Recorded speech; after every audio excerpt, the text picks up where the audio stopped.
어제 새벽송 들었는데 여러분들 집에도 갔나요? 네. 어제 새벽송을 들었는데 팀이 와서 노래를 불렀어요. 고요 한번 그나? 그죠? 고요 한번 고요 한번 불렀는데 우리 아들이 밤이 나오니까 갑자기 앞에 서더니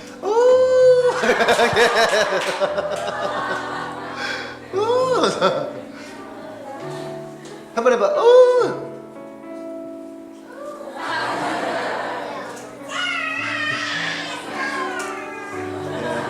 신경 쓰지 마세요.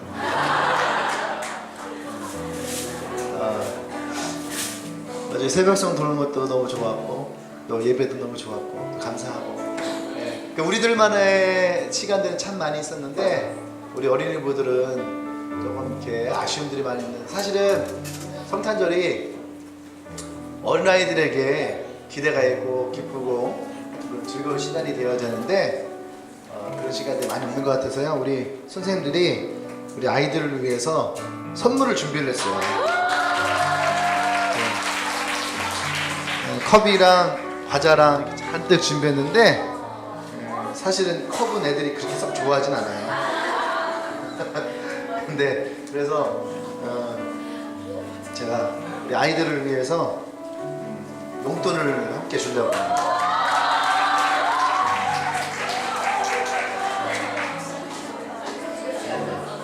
아이들만 당신들이 정신 연령이 어리다 생각하면 나오셔도 돼요. 그래서 우리 아이들에게 함께 나눌 시간 될 겁니다. 사진놀이 하는 거예요. 자, 우리 어린이부 나올까요?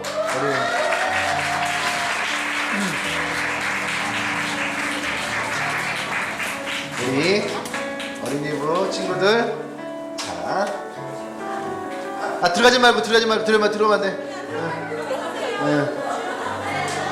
들어가지 말고, 아이고 또, 자, 여기 쌍둥이도, 또 여기 이한이도, 또 여기 지민이도. 효준이도 맞고, 그 다음에 효준이 있어.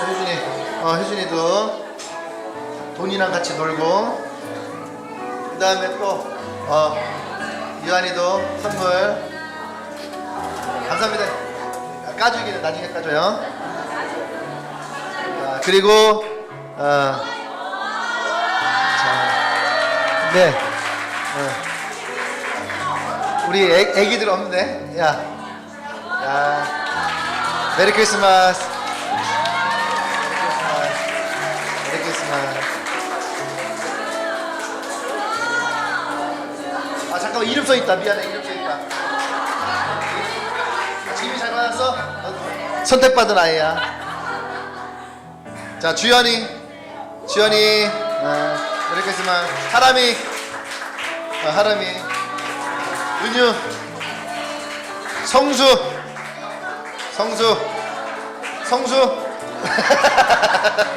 표수, 상현이, 이한이, 유한이, 효준이. 자, 뒤돌아서 우리 인사 한번 할까요? 차렷. 자, 경례.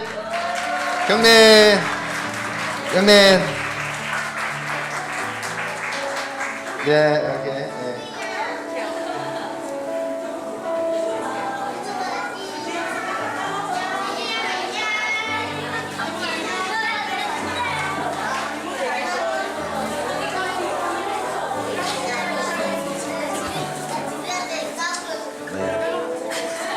그리고 오늘 성탄절을 맞이해서 또 우리 교회에서 가장 어린 아이가 한 명 있죠.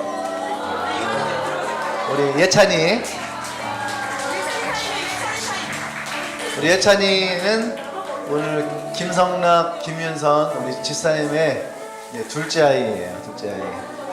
또 하나님이 올 초에 아니죠. 올 초에 기도하면서 받은 아이예요.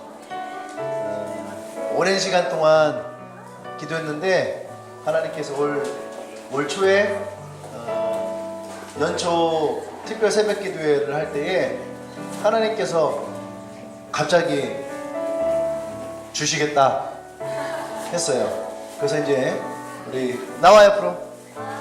하람이도 같이 나오고.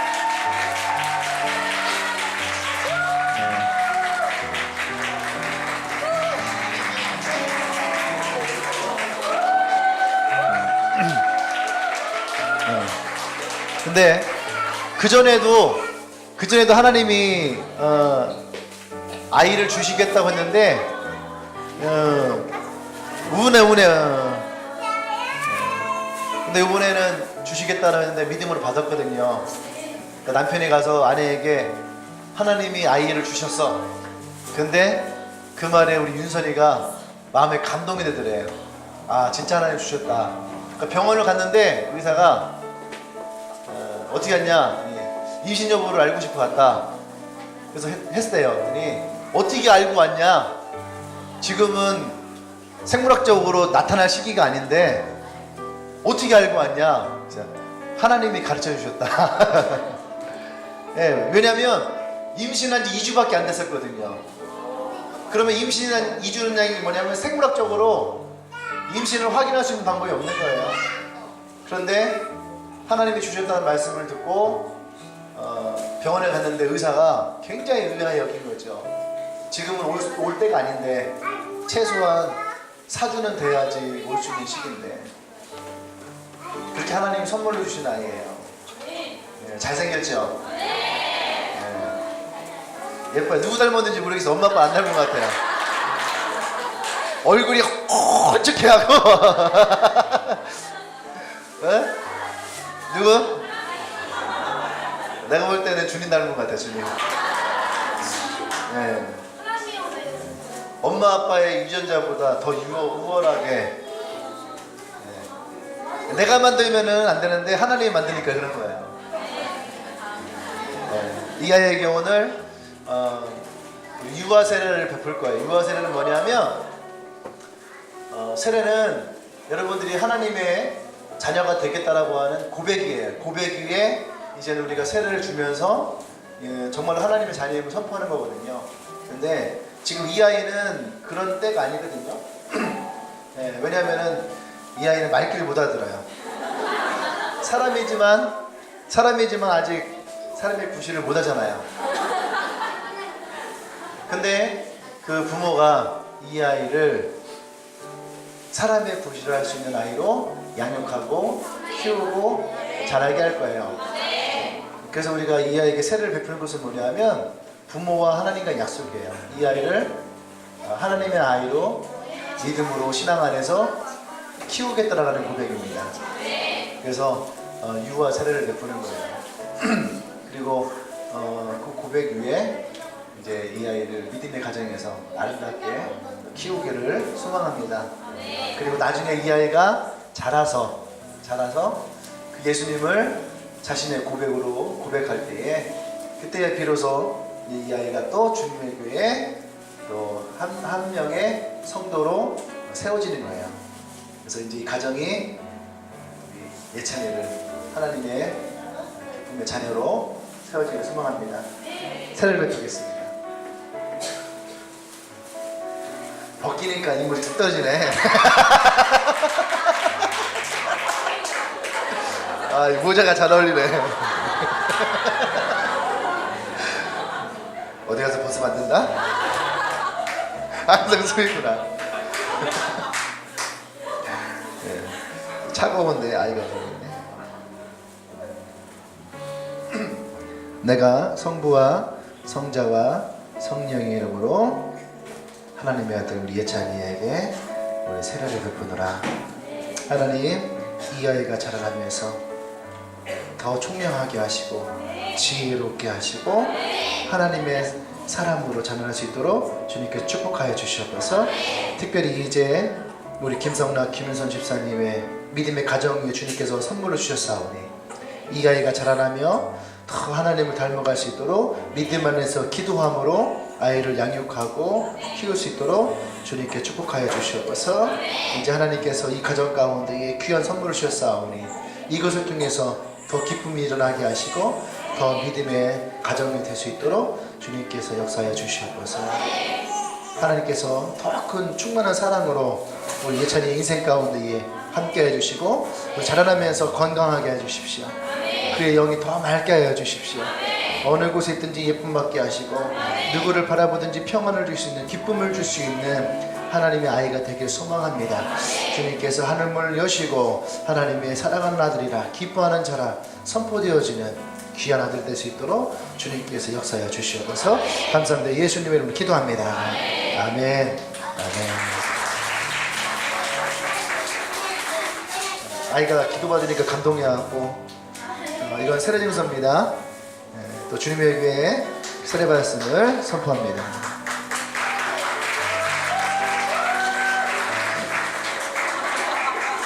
아예 잘생겨졌네. 네, 차렷. 우리 인사할까요? 차렷. 경례.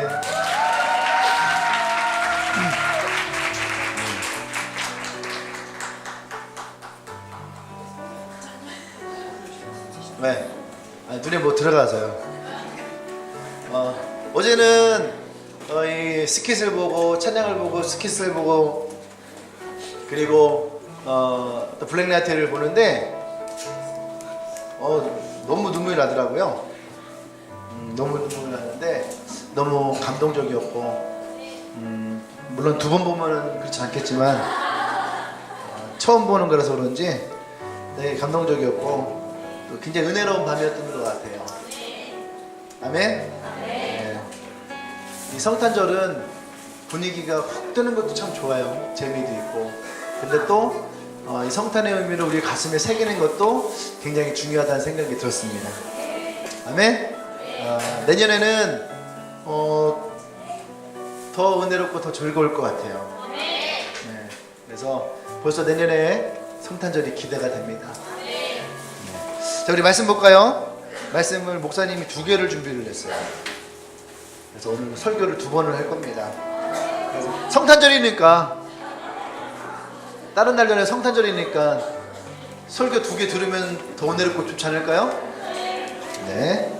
마태복음 2장 1절에서 8절이에요.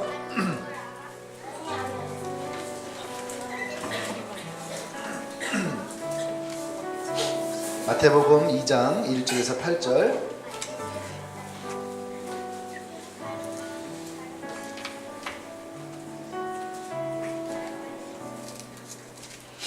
제가 한 절 여러분이 돌아가면서 공부합니다. 헷 왕 때에 예수께서 유대 베들레헴에서 나심에 동방으로부터 박사들이 예루살렘에 이르러 말하되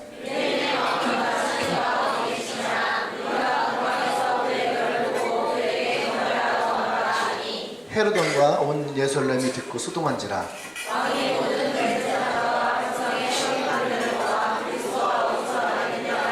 이르되 유대 베들레헴이오니 이는 선지자로 이렇게 기록된 바 또 이 땅 베들레헴아 너는 유대 고을 중에서 가장 작지 아니하도다. 내게서 다스리는 자가 나와서 내 백성 목자가 되리라 했습니다. 이래 헤롯이 가만히 박사들을 불러 별이 나타난 때를 자세히 묻고 베들레헴으로 보내며 이르되 가서 아기에 대하여 자세히 알아보고 찾거든 내게 고하여 나도 가서 그에게 경배하라.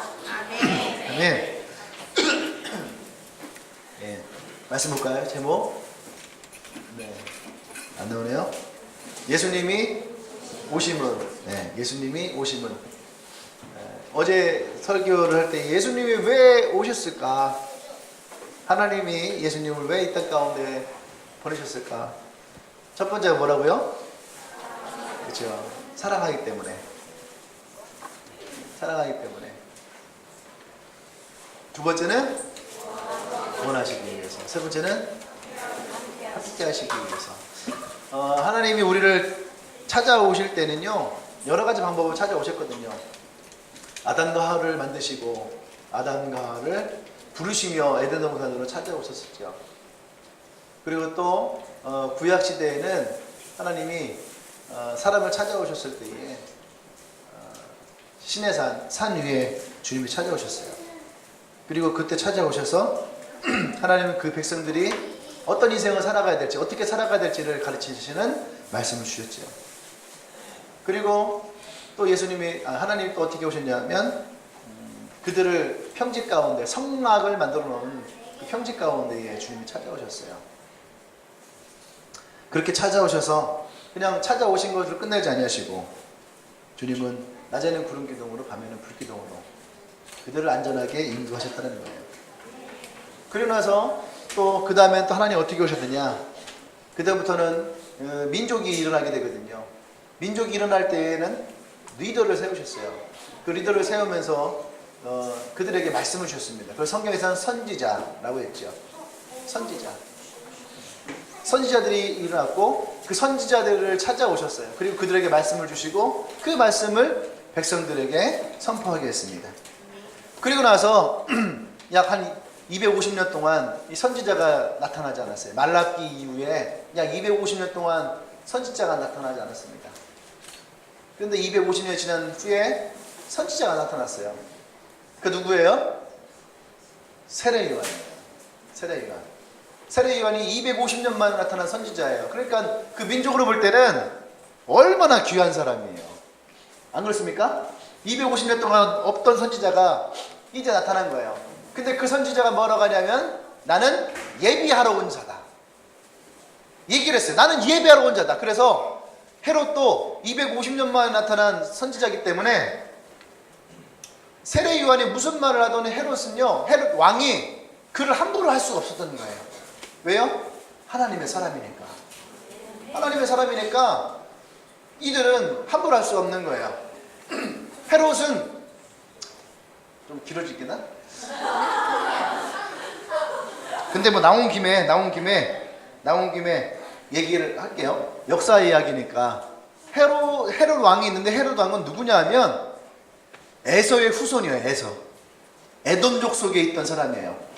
지중해가 이렇게 아프리카, 유럽, 지중해, 여기는 다 보이죠? 지금 화면 떠 있는 거 다 보이죠? 마음이 깨끗한 사람만 보이는 거예요. 여기는 이 사해 바다가 있고 또 가나안 땅 있고 그 아래쪽에 에돔 땅이 있어요. 에돔. 밑에는 나일강 삼각주가 있고 여기는 페르시아가 있고. 이해되죠? 대충 지도가 그려지죠? 여기가 이제 아시아의 지붕이라고 하는 터키가 있어요. 터키. 그다음에 유럽이 있고 이렇게 이탈리아가 이렇게 있고 이쪽에는 이제 스페인, 마드리드가 맨 끝에 있고요. 네. 여기 아프리카, 유럽과 아프리카는 지중해를 보고 마주보고 있는 거예요. 이해되죠?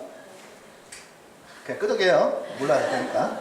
근데 헤롯 왕이 줄리어스 시저를, 헤롯의 할아버지가 줄리어스 시저가 이 알렉산드리아 지방에 왔을 때에 죽임을 당할 뻔합니다. 근데 그때 기적처럼 나타난 게 헤롯의 할아버지예요. 그리고 줄리어스 시저를 구합니다. 그리고 줄리어스 시저가 그 삼두 정치를 끝내고 어떻게 로마의 왕이 되죠. 그리고 전 세계를 통일해 버립니다. 그리고 이 헤롯을 불러요. 네가 나를 구해줬는데 내가 너에게 어떻게 해주기를 원하느냐 얘기를 해요. 근데 그때에 헤롯의 할아버지가 뭐라고 하냐면 우리로 하여금 이 가나안 땅을 다스리는 분봉왕으로 세워주십시오라고 해요. 그 자기가 한 건 아니에요. 대헤롯이 왕이 됩니다. 그의 후손이. 근데 이게 왜 그러냐면 에서는요 야곱에게 장자권을 빼앗겼어요. 그러니까 원래는 에서의 집안이 이 가나안 땅을 차지해야 되는 거예요. 이해되죠? 장자기 때문에 하나님의 축복이 에서에게 흘러와서 이 에돔 족속이 원래는 가나안 땅, 하나님의 땅을 취해야 되는데 장자권을 팔아버렸거든요. 그리고 하나님이 그들에게서 떠났단 말이에요. 그래서 이들은 에돔이라고 하는 족속을 만들어 놓고 에서의 후손들이 그 아랫지방에서 살고 있었어요. 나중에 모세가 애굽에서 모세가 사람들이 이끌고 가나안에 들어가려고 하는데 가나안을 들어가려면 에돔 땅을 지나가야지 돼요. 그래서 가서 얘기를 합니다. 당신네와 우리는 민족적으로 같은 민족 아니냐? 그러니까 북한과 우리가 같은 민족이잖아요. 이해되죠? 그래서 우리가 지금 중국으로 가야지 돼. 중국으로 가려면은 북한을 지나가야 되잖아요. 그래서 얘기를 합니다. 우리가 무기도 하나도 가져가지 않고 그냥 먹을 것도 너희들 걸 취하지 않겠다. 그냥 우리는 그냥 길만 주라. 그러면 우리가 그냥 빠르게 중국 땅으로 넘어가겠다. 그래요. 근데 에돔이 뭐라고 하냐면 믿을 수 없다는 거예요. 지난날에도 너희가 우리 것을 빼앗지 않았느냐. 나는 너희들이 믿을 수가 없다. 그러니까 너희들에게 길을 내어주지 않겠다 얘기를 해요. 왜? 이게요, 자기네가 들어가야 될 땅을 야곱의 후손이 뺏어서 들어가려고 하니까 에서의 후손들은요, 이 이야기를 들었을 거 아니에요. 여러분들도 그런 거 듣지 않나요? 니네 할아버지가 땅이 많았었는데 작은 할아버지가 그거 땅을 뺏어서, 그죠? 아니면 옆집 아저씨가 너희들 그 땅을 뺏어서 우리 집이 지금 이렇게 힘들게 살아가고 있다. 그죠? 그럼 여러분들도 얘기하죠. 우리 할아버지가 부자였는데, 만석직이 부자였는데 김해 있는 땅이 다 우리 땅이었는데 다 잃어버리고 빼앗기고 일제시대 때 우리가 일본 놈이 다 뺏겨갖고 우리가 이 모양이 꼴이 됐다. 그럼 여러분들 그 밑에 또 얘기하죠. 우리 증조 할아버지가 부자였는데 그 얘기 해야 하네. 여러분들 부모님들 대부분 그러지 않나요? 부자였다고? 그죠? 그런 분들 있죠. 부자였는데 지금 어떻게 됐어요? 어떤 사건들과 우여곡절로 인하여서 잃어버린 거죠. 근데 그게 그 대 끝나지 않아요. 계속 얘기한다는 거예요. 그래서 헤롯이 어쨌든 간에 이 가나안 땅의 왕이 됩니다. 그 아들들이 왕이 되죠. 이들은 항상 하나님의 사랑을 받고자 했고 하나님의 그 정통성 안에 들어가려고 그랬어요. 근데 그걸 어떻게 합니까? 자기의 방법으로, 왕으로. 근데 지금 이들에게 무슨 말이 나냐면, 오신다 했던 메시아, 그러니까 미가라고 하는 선지자가 오실 것이라고 예언을 했던 그 예언이 이제 이루어지는 거예요. 동방에 있는 박사 셋이 별을 보고 메시아의 나심을 축하하는 자리에 가기 위해서 왔단 말이에요. 헤롯 왕이 그 얘기를 들었어요. 그리고 그들을 만났어요. 이해되시죠? 네. 지금 이게 뭐냐면 선지자에게 했던 이야기가, 세례 요한이 그 선지자로서 이제 내 뒤로 오실 그 메시아를 예비하러 250년 만에 온 이 세례 요한의 선지자의 말과 이제 예수님의 탄생을 축하하러 온 동방박사의 이야기를 들은 왕과 기득권 세력이 이제 직접 육신의 몸으로 오는 예수님을 맞이하게 됐다는 얘기예요. 할렐루야? 아멘? 그 주님이 오셨지요. 그리고 십자가에 달리고 죽으시고 부활하셔서 이제 그 예수님이 우리에게 성령으로 우리 가운데 임하시는 거예요. 아멘? 근데 오늘 이야기는 무슨 이야기냐? 어떻게 예수님이 오셨느냐? 이런 역사적인 이야기를 가지고 예수님이 오셨다는 거예요. 시간이 없으니까 다 말을 할 수는 없지만 이 역사가요, 얼마나 기가 막힌 줄 몰라요. 보세요. 이 성경에 보면은 미가의 선지자가 뭐라 했냐면, 베들레헴아 너는 유대 고을 중에 가장 작지 아니하다. 내게서 한 다스리는 자가 나와서 내 백성 이스라엘의 목자가 되리라. 아멘. 지금 이 미가라고 하는 선지자가요, 베들레헴 땅에서 이스라엘을 다스릴 이스라엘 목자 메시아가 올 것이라고 하는 예언을 하는 거예요. 근데 수많은 땅들이 있는데 왜 하필 베들레헴 땅이냐 이거예요. 베들레헴 땅이냐 이거예요. 근데 역사가 일어나죠. 줄리어스 시저가 죽습니다. 줄리어스 시저 클레오파트라의 썸씬 가운데에서 썸을 탔어요. 둘이 썸 탔어요. 썸을 타서 이 줄리어스 시저가 이집트에 놀러 왔을 때에 클레오파트라가 우리가 생각할 때 클레오파트라는 아프리카 여자 아니에요. 생각해 보세요. 사람들 자꾸 착각을 해요. 이집트니까 이집트가 아프리카잖아요. 그러면은 클레오파트라가 아프리카 여자일 거라 생각을 해요. 근데 클레오파트라가 오빠가 누구냐면 이 줄리우스 시저가 세워놓은 로마의 그 왕의 동생이에요. 그 왕은 아니고 그거를 다스리는 분봉왕의 여동생이에요. 그게 클레오파트라예요. 그러니까 클레오파트라는 어느 나라 사람이에요? 어디 사람이에요? 유럽 사람이에요. 유럽 사람이에요. 이해됩니까? 줄리오 시저가 세우는 거 아니고 알렉산더가 통일을 하고 그곳에 세워놨던 톨레미라고 하는 왕이 있어요. 톨레미 2세가 있어요. 그의 아들. 톨레미 2세의 그 아들의 여동생이에요. 그리고 줄리오 시저가 클레오파트라를 이집트에 와서 보고 첫눈에 반해버린 거예요. 그래서 거기서 썸을 탔어요. 썸 타서 얼레리꼴레리 해서 아들을 낳은 거예요. 그래서 그 아들과 함께 이 클레오파트라가 로마로 들어갑니다. 그리고 줄리오 시저에게 요구하는 거예요. 나의 아들을 로마의 왕으로 세워주십시오. 그러니까 막 그 원로원이 난리가 난 거예요. 이 듣보잡한 놈이 와갖고 말이지 로마의 왕이 되겠다라고.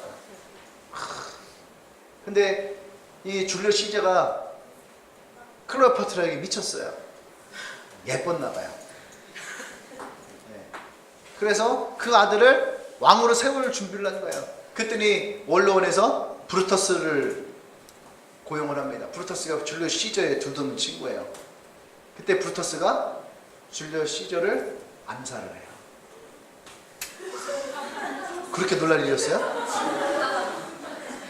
암살을 합니다.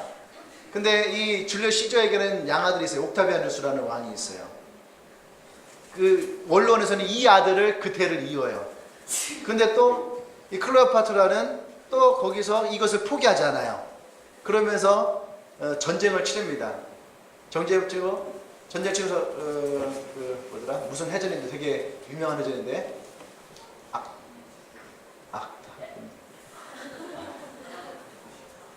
역사에 굉장히 있어요. 갑자기 가보는데 그 해전을 치르면서 옥타비아누스의 해군이 이 애굽의 해군을 이겨버립니다. 그래서 전쟁은 종식이 돼요. 그러면서 옥타비아누스가 진정한 로마의 왕이 되죠. 로마의 왕이 되면서 어떤 일이 일어나냐면 몇 가지를 조사를 합니다. 첫째는 대체 로마가 다스리고 있는 나라가 얼만큼 되냐. 그래서 그것을 가장 확실하게 알 수 있는 방법은 인구 센서스예요. 인구조사. 인구조사를 합니다. 그 인구조사를 하기 위해서 뭐라고 했냐면 모든 사람들은 자기의 고향으로 들어가서 호적 정리를 해라 라는 명령이 나와요. 그래서 요셉이 그 윗지방에 살고 있었는데 요셉이 그 얘기를 들었어요. 그 인구 조사를 하기 위해서 호적 정리를 하기 위해서 자기의 고향으로 돌아갑니다. 근데 그때 그 요셉의 아내가 만삭이었어요. 근데 그 아내도 함께 호적 정리를 해야 되기 때문에 베들레헴으로 돌아가는 거예요. 베들레헴에 아니라 원래 있던 자기 고향을 하는데 베들레헴에 갔죠. 근데 이미 아이가 나오려고 하는 거예요. 만삭인 거죠. 근데 그곳에서 어떻게 됩니까? 예수님이 베들레헴의 마구간에서 태어나신 거예요. 할렐루야. 네. 이 역사를 보면 이거는요 기독교적 역사가 아니고 세계적 역사예요. 인문학에서 나오는 역사 이야기예요. 그리고 예수님이 탄생으로 인하여서 세계는 바뀝니다. BC와 AC로.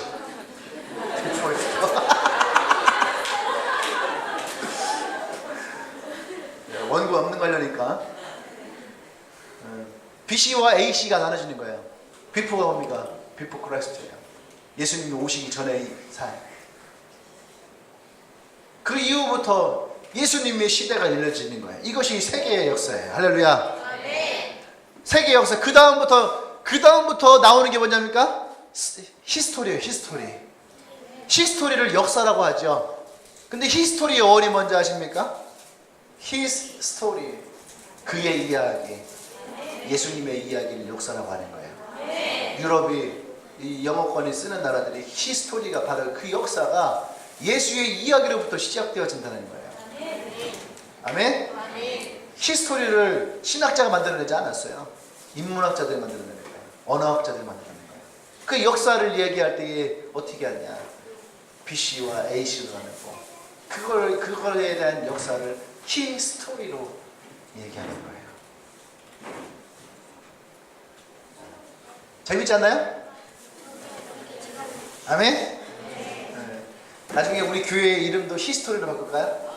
히스토리. 그 이야기. 시드니에 가면은 우리 친구 교회에 있는 친구 교회 이름이 히스토리예요. 히스토리 처치. 좋은 것 같아.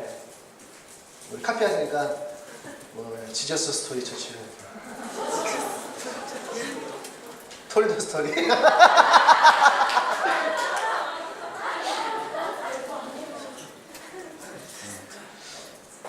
우리가 이 역사를 좀 알면 재밌거든요. 그래서 예수님이 탄생은요 베들레헴에서밖에 태어날 수가 없었다는 얘기예요. 할렐루야. 네. 그것도 마국간에서. 이거는 이미 성경에 예언이 되어 있던 이야기예요. 이사야에서, 미가서에서 이미 예수님의 탄생이 예언. 그래서 얘기했잖아요. 헤롯 왕이 예수님 그 메시아가 어디에서 태어났냐? 신학자들을 불렀어요. 그 신학자들이 뭐라고 합니까? 성경에는 베들레헴에서 태어날 거라고 합니다. 이미 얘기했거든요. 알고 있는 거예요. 모르는 것이 아니라 알고 있는 거예요. 근데 헤롯은 어떡합니까? 그럼에도 불구하고 이 땅에 오는 메시아가 올 것을 알면서도 불구하고 어떡합니까? 다 죽여버려요. 2세 이하의 모든 아이들을, 이스라엘에 있는 2세 이하에 있는 모든 아이들을 다 죽여버립니다. 왜? 자기가 간신히 얻은 이 기득권의 자리를 하나님의 사람에게 빼앗기지 않기 위해서, 다시 그 하나님의 사람에게 빼앗기지 않기 위해서 결국은 그의 후손들이 다 저주를 받아 죽지요. 사랑하는 여러분, 제가 왜 이야기를 이렇게 길게 하지 않습니까? 많은 사람들이 예수를 알거든요. 아니 이 교회 밖에 있는 사람들은 뭐 아직 예수님을 모르니까 그럼 그분들에게 우리는 복음을 전해야 될 사명이 있으니까 그들은 넘어서고요. 이곳에 있는, 또 이 시간에 전 세계에 있는 수많은 교인들이 예수를 알죠. 그러니까 예수님이 이 땅에 오신 메시아 그리스도라는 것을 알고 있죠.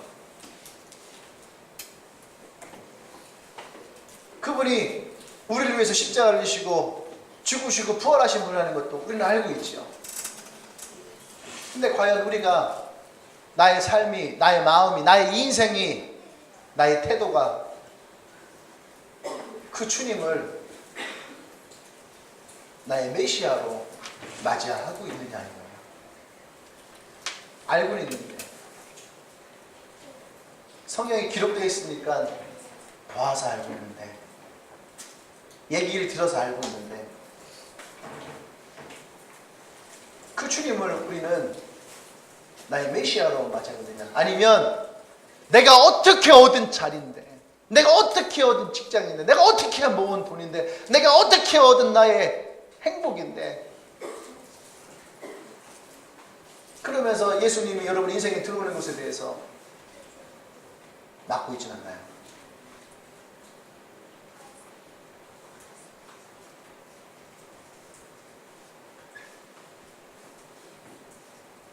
예수님이 우리 인생에 들어오지 않냐면, 그분을 우리 인생에 개입하지 않냐면 그 인생이 아무리 세운다 할지라도 여러분 그것은 부서지는 것밖에 되잖아요.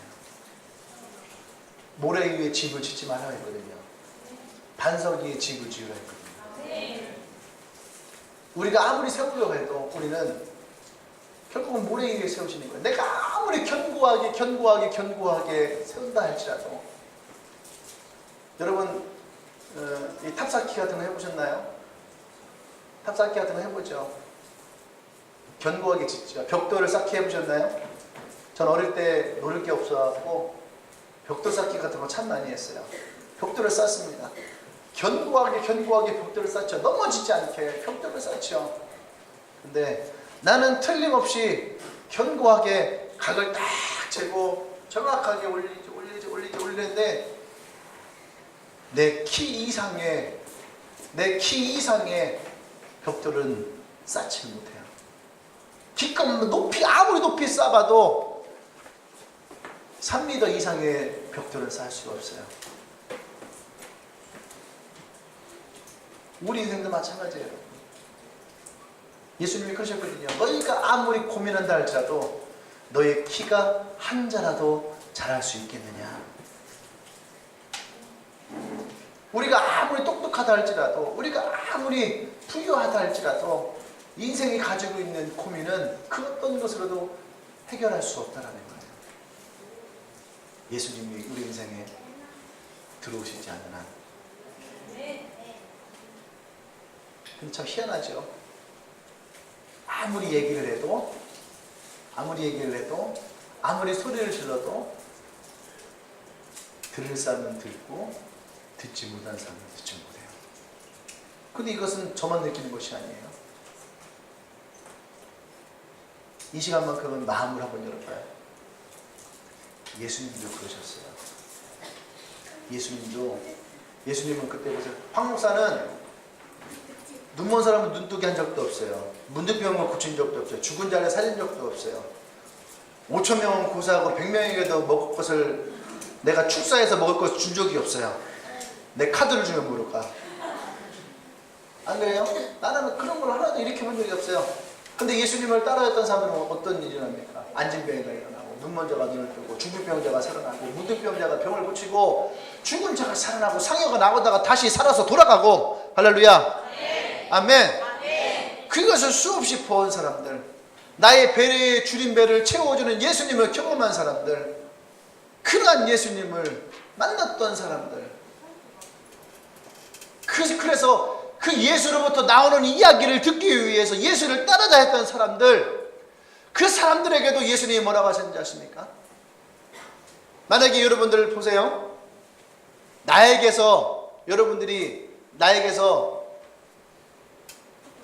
여러분 사업을 하는 사람들인데, 내가 코칭을 해주면은 사업이 살아나. 천안에 지금 우리가 코칭하는 교회 목사님이 그 돈의 흐름을 굉장히 잘 하는데요. 사업적으로, 건설적으로.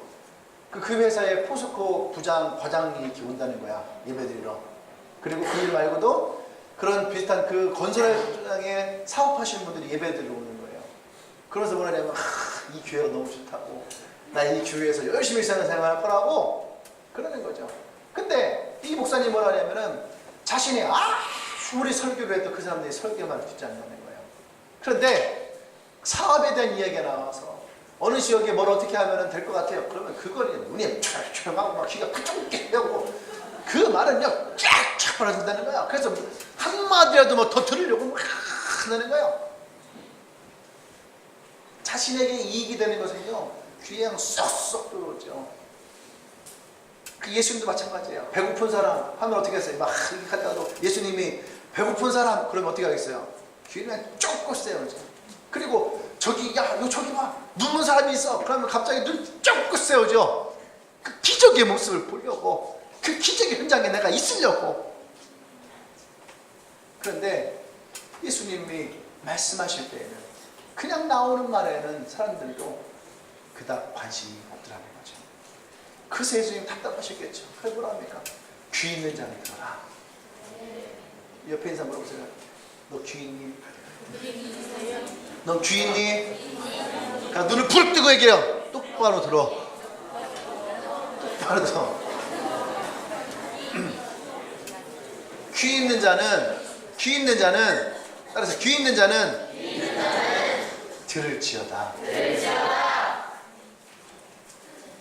근데 이 귀가 아니고 마음의 귀를 여셔야 됩니다. 그것을 열지 않으면 어떤 이야기를 해도 그 말씀 살아있지 않아요. 마태복음 13장에 가면은 말씀을 뿌립니다. 어떤 사람은 길가 그냥 이 교회를 왔다 밟고 지나가는 길가예요. 이해되십니까? 길가에 왔다가 그냥 가는 거예요. 분명히 씨앗을 받았지만 길가에 뿌렸기 때문에 이것이 어디 있는지 찾지를 못하는 거죠. 찾지를 못해요. 그러니까 그것은 어떻게 됩니까? 그냥 지나가는 참새가 와서 아싸 하고서 먹고 가는 거예요. 여러분 왔다가 그냥 갈 때 잘 보세요. 왔다가 예배드리러 갔는데 나가면서 오늘 예배가 어땠는지, 설교가 어땠는지, 말씀이 어떤 말씀이 있었는지 없는 사람 있잖아요.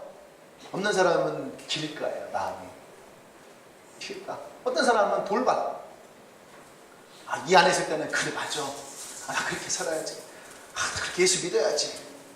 그래요. 근데 정문을 나가고 하루만 지나면 어떻게 됩니까? 다시 잊어버리죠. 잊어버리고 그냥 모르겠다 하고서 다시 살아요. 그 사람들은 돌밭이에요. 조금 싹이 들어가다가 딱딱해서 못 들어가는 거예요. 그러니까 금방 햇빛에 말라버리죠. 세상에 말라든 거예요. 그러니까 주말 되면 어떻게 합니까? 얼굴이랑 쏙 들어가고 눈이 퀭하고, 그죠? 초췌해져 갖고 오는 거예요. 그 다음에 가시덤불에 뿌려진 씨앗. 가시덤불은 뭡니까? 말씀이 그 안에 떨어졌는데 방해하는 게 너무 많은 거예요. 방해하는 거. 이 사람 만나야 되고 저 사람도 만나야 되고 이것도 해야 되고 뭐 저것도 해야 되고 인생에 분주한 인생 살아가는 거예요. 그 말씀이 그 안에서 자라나야 되는데 그것이 다 가둬버리는 거예요. 이렇게 가시덤불 안에서. 그러니까 씨앗이 들어가지만 그 씨앗이 그곳에서는 전혀 살 수가 없는 거예요. 여러분 예배를 드리고 나가면서부터 여보세요? 예. 네, 막 찾고 뭐 하고 숙제하러 가야 되고 레포트 하러 가야 되고 막 조별 모임도 해야 되고 직장 동료도 만나야 되고 막 쇼핑도 해야 되고 뭐 해야 되고 인생이 바쁜 사람들인 거죠. 없어지는 거예요. 근데 어떤 사람은 마음 앞에 뿌린다 그랬어요. 무슨 말씀인지 잘 몰라요. 성경이 어려울 수도 있어요. 근데 그저 한 가지 내 안에 붙드는 거죠. 그 한 가지가 내 마음에, 보세요. 설교 40분 50분 하잖아요. 이거 다 못 가져가요. 근데 오늘 여러분들이 한 가지만을 가져와 준다는 거예요. 베들레헴에서 예수님이 태어난 그것은 정말로 그것에 태어날 수밖에 없는 거구나. 이거 하나만 가져가도 되는 거예요. 근데 그것이 어떻게 됩니까? 내 마음에 심어지면 성경으로 30배, 60배, 100배 열매가 있다는 거예요. 그것은 뭡니까? 그것 하나로 여러분의 삶이 풍성해지고 변화될 수 있다는 거예요. 그것이 시작인 거거든요. 근데 오늘 보세요. 헤롯이 그 이야기를 들었지만 그의 마음이 딱딱했어요. 오히려 딱딱함을 모자라 어떻게 합니까? 떨어지는 말씀을 그냥 잡아다가 그냥 태워버리는 그런 인생을 살았죠. 그와 함께 얘기했던 바리새인들, 이 성경학자들은 어떻습니까? 그 이야기를 알았지만 권력 앞에 이들은 비굴해질 수밖에 없었어요. 권력 앞에. 여러분 권력 앞에 비굴해지지 마십시오. 돈이라고 하는 권력에 비굴해지지 말아요. 하나님은 우리에게 돈을 사용하라고 주신 것이지 돈에 끌려다니라고 여러분 주시지 않았다는 얘기죠. 할렐루야. 직장도 마찬가지예요. 여러분 직장도 하나님이 그 직장을 통해서 하나님 나라를 이루기 위해서 직장을 주시는 것이지 직장이 여러분의 인생을 빼앗아가라고 직장을 주시는 것이 아니라는 거예요. 아멘. 관계도 마찬가지예요. 관계도 하나님이 우리에게 복음을 전하기 위해서 관계를 허락하시는 것이지 여러분이 그들의 관계 가운데 들어가지 못해서 안달해서 그들에게 잘 보이려고 그 관계를 하나님보다 더 중요하게 여기면은 결국 그 관계도 여러분들이 하나님에게서 멀어질 수밖에 없는 거예요. 그것이 바로 권력이라는 거예요. 권력.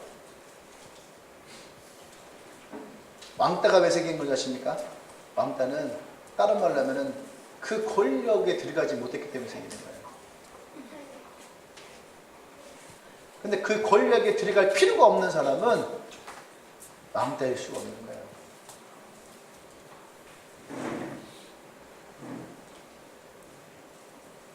인생의 왕따가 되지 마십시오. 주님은 우리와 함께 하신다고 했거든요. 할렐루야. 주님은 우리의 인생 가운데 함께 하신다고 했어요.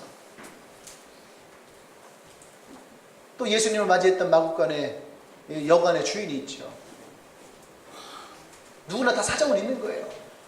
여러분의 삶에도 사정은 있는 거예요. 레포트도 써야 되고 출근도 해야 되고 돈도 벌어야 되고 그죠? 친구들도 만나야 되고 여러 가지 사정이 많아요.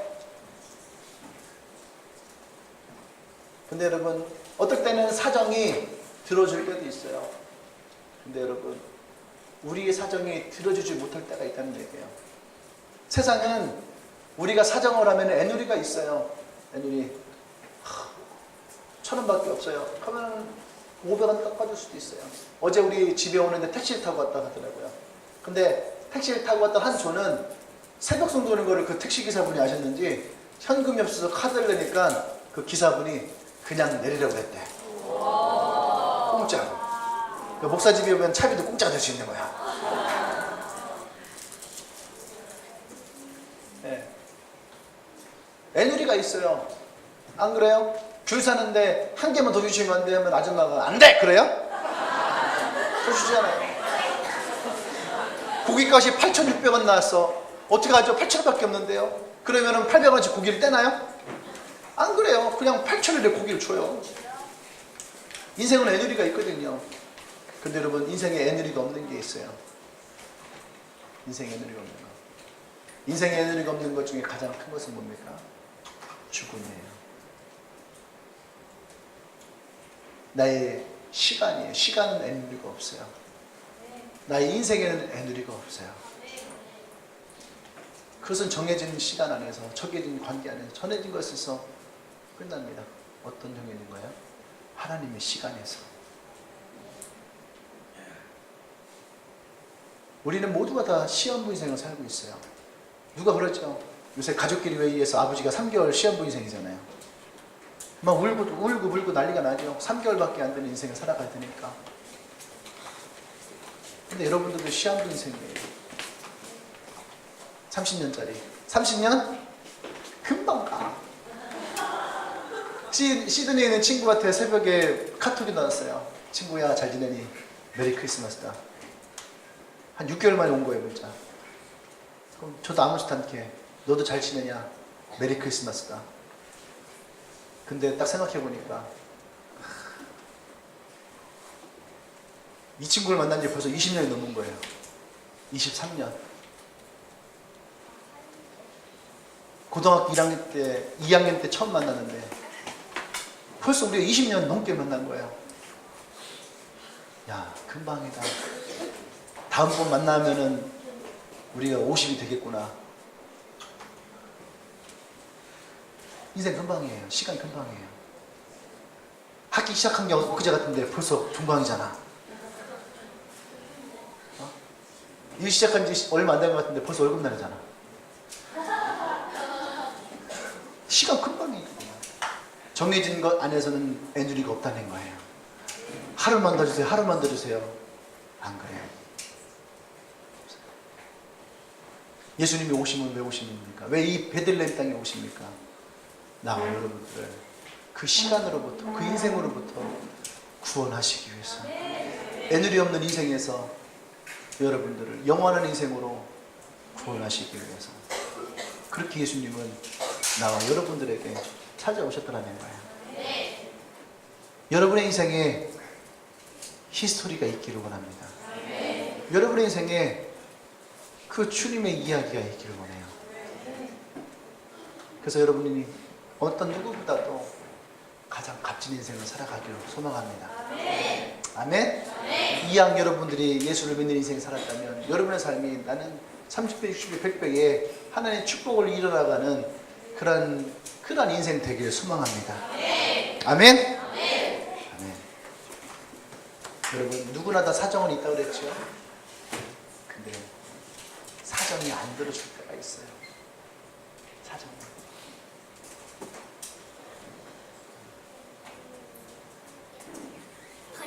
예수를 믿고 싶었던 때도 있고, 교회를 다니고 싶은 때도 있었고, 근데 그것은 중요하지 않아요. 학교 선생님들이 그러죠. 저 숙제하려고 했는데요. 내가 과제 내려고 했는데요. 근데 그런 얘기 한다고 교수님들, 그랬구나. 어떡하지? 아유, 가슴 아프라. 근데 알지? F야. 이건 어쩔 수 없는 거야. 세상에서 그렇게 F 받을 때는 그렇게 속상해하는데 왜 예수님 믿는 것에 대해서는 여러분들이 그것에서는 그렇게 반대합니까? 학교에서는, 직장 상사는 여러분의 시간을 마음대로 이용해서도 여러분들이 그거에 대해서 순응하는데 왜 주님을 위해서 나올 때는 그 시간이 여러분들에게 헌신되지 않을까요? 난 여러분들이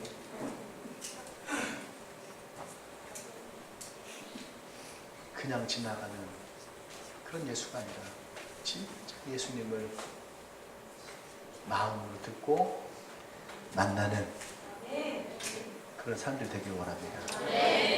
할렐루야. 우리가 예수님을 경험하고 우리가 예수를 만났다면, 그 예수님이 살아계시다는 것이 분명하다면, 우리가 그분 앞에, 그 신이라고 하는 그 예수님 앞에 우리도 분명하게 설 수 있어야 될 거예요. 아멘. 그때 여러분, 우리에게 주어지는 이 성탄의 즐거움은 더 커지게 될 겁니다. 이 성탄의 기쁨은 더 우리를 흥분시킬 거예요. 그 주님과 함께하는 시간이 여러분들로 하여금 더 행복하고 더 멋있는 인생 되기를 축원합니다. 우리 옆에 있는 분들에게요, 마음의 귀를 여십시오. 예수님에게 귀를 기울이십시오. 오늘 그 주님이 당신에게 오셨습니다. 알겠어요? 메리 크리스마스. 메리 크리스마스.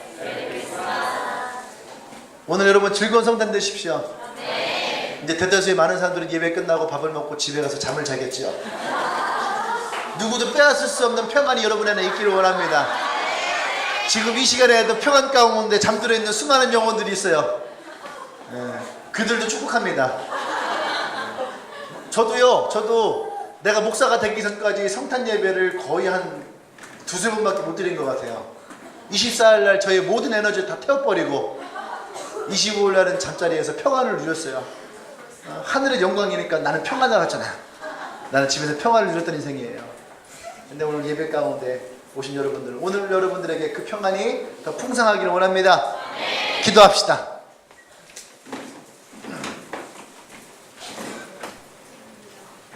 우리가 기도할 때에 우리 그 기도 한번 합시다. 예수님, 내가 마음의 문을 열겠습니다. 내 마음의 길을 열겠습니다. 그리고 내가 예수님의 소리를 듣겠습니다. 헤롯과 같이, 바리새인들과 같이, 또 여관 주인과 같이 듣고 그냥 흘려보내는 인생이 아니라 예수님의 말씀을 내 마음에 담기를 원합니다. 나의 인생에 히스 스토리가 일어나게 해주십시오. 그렇게 이 시간을 기도하며 나가십시다. 하나님, 그렇습니다. 이 성탄이 우리에게 이 스토리가 있는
사랑해 주님, 나의 인생에도 그의 이야기가 넘쳐나기를 원합니다.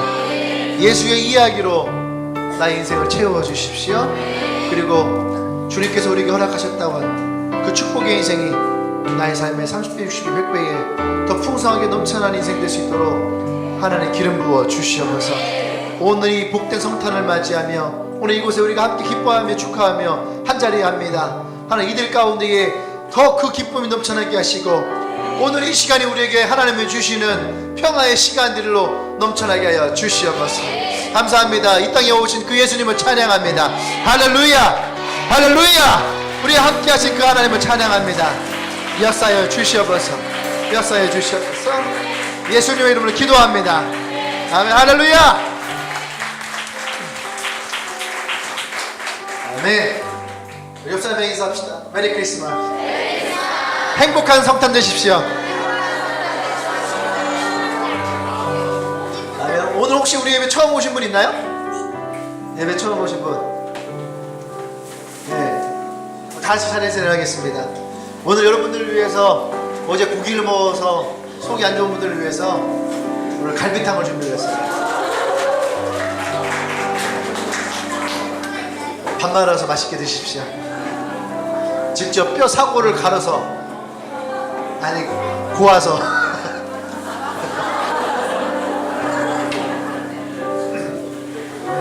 기도합니다. 주님, 우리에게 이 복된 성탄이 더 기쁜 우리를 할 수 있도록 역사해 주셔서, 이제는 우리 주 예수 그리스도의 은혜와 하나님의 크신 사랑과 성령의 통력 역사하심이, 예수님 이 땅에 오신 그 이유를 알고, 이제 나의 삶에 예수 그리스도가 나의 메시아가 되어지고 그 주님과 더불어 살기로 결단한 주님에게 모든 지체들 위해 지금으로부터 영원토록 함께 하시기를 간절히 축원하옵나이다. 아멘.